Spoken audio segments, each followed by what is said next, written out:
le maître d'études. Ne le tourmentez pas, il souffre.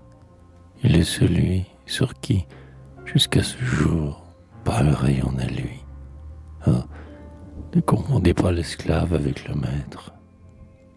Et quand vous le voyez dans vos rangs apparaître, humble et calme, et s'asseoir la tête dans ses mains, ayant peut-être en lui l'esprit des vieux Romains, dont il vous dit les noms, dont il vous lit les lèvres, écolier, frais enfant de joie et d'aurore ivre, ne le tourmentez pas. Soyez doux, soyez bon. Tous nous portons la vie, et tous nous nous courbons, mais lui, c'est le flambeau qui la nuit se consomme. L'ombre le tient captif, et ce pâle jeune homme, enfermé plus que vous enchaîné. Votre frère écolier et votre frère aîné, destin tronqué, matin noyé dans les ténèbres, ayant l'ennui sans fin devant ses yeux funèbres, indigent, chancelant et cependant vainqueur, sans oiseau dans son ciel, sans amour dans son cœur, à l'heure du plein jour, attend que l'aube naisse, enfance, ayez pitié de la sombre jeunesse. Apprenez à connaître, enfant qu'attend l'effort, les inégalités des âmes et du sort. Respectez-le deux fois dans le deuil qui le mine, puisque de deux sommets, enfant, il vous domine, puisqu'il est le plus pauvre et qu'il est le plus grand. Songez que, triste, en bête au souci dévorant, à travers ses douleurs, ce fils de la chaumière vous verse la raison, le savoir, la lumière, et qu'il vous donne l'or, et qu'il n'a pas de pain. Oh, dans la longue salle, aux tables de sapin, enfant, faites silence à la lueur des lampes. Voyez, la morne angoisse a fait blêmir ses tempes.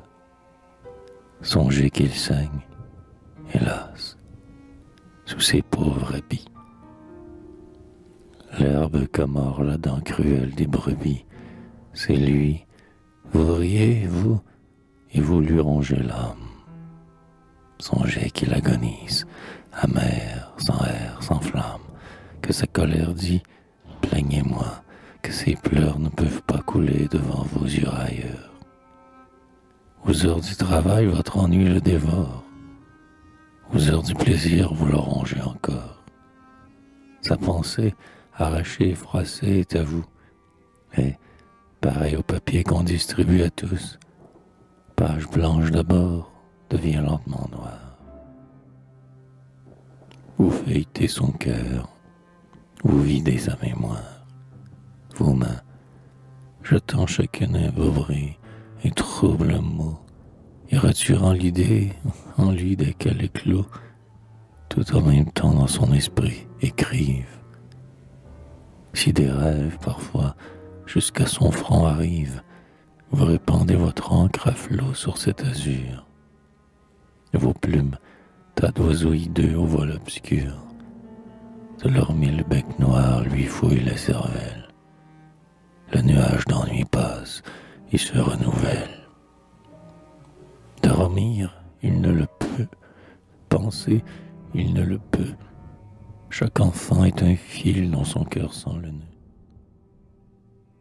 Ouais, s'élever, songer, fuir, oublier, franchir l'ombre, laisser voler son âme aux chimères sans nombre. Ces écoliers joueurs, vifs, légers et doux, aimants, pèsent sur lui de l'aube au soir, à tout moment, et le font retomber des voûtes immortelles. Et tous ces papillons sont le plomb de ses ailes. Saint grave martyr changeant de chevalet, crucifié par vous, bourreau charmant, il est votre souffre-douleur et votre souffre-joie. Ses nuits sont vos hochets et ses jours sont vos proies. Il porte sur son front votre essaim orageux. Il a toujours vos bruits, vos rires et vos jeux, tourbillonnant sur lui comme une âpre tempête. Hélas, Il est le deuil dont vous êtes la fête. Hélas, il est le cri dont vous êtes le chant. Et qui sait, sans rien dire, austère et se cachant de sa bonne action comme d'une mauvaise, ce pauvre être qui rêve accoudé sur sa chaise, mal nourri, mal vêtu, qu'un mendiant plaindrait, peut-être des parents qu'il soutient en secret, et fait de ses labeurs, de sa faim, de ses veilles, des siècles dont sa voix vous traduit les merveilles. De cette sueur qui coule sur sa chair, des rubans au printemps, un peu de feu l'hiver, pour quelque jeune sœur ou quelque vieille mère. Changeant en gouttes d'eau la sombre larme amère, de sorte que, vivant son ombre sans bruit, une colombe vient la boire dans la nuit. Songez que pour cette œuvre, enfant, il se dévoue, brûle ses yeux, meurtrit son cœur, tourne là-haut, traîne la chaîne, hélas, pour lui, pour son destin, pour ses espoirs perdus à l'horizon lointain, pour ses vœux, pour son âme au fer, pour sa prunelle, votre cage d'un jour est prison éternelle. Songez que c'est sur lui que marchent tous vos pas, songez qu'il ne rit pas, songez qu'il ne vit pas. L'avenir, cet avril plein de fleurs, vous convie.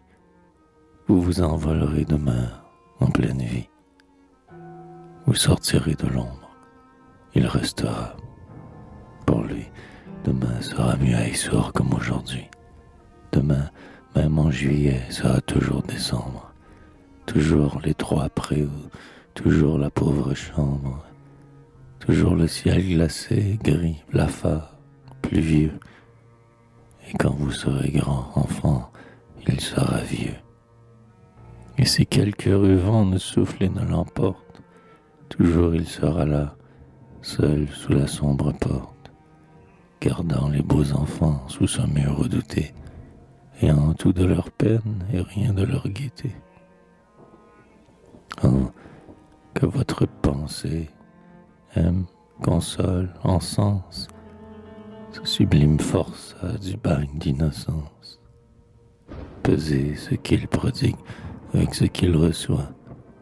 Oh, qu'il se transfigure à vos yeux, et qu'il soit celui qui vous grandit, celui qui vous élève, qui donne à vos raisons les deux tranchants du glaive, art et science, afin qu'en marchant au tombeau, vous viviez par le vrai, vous luttiez par le beau.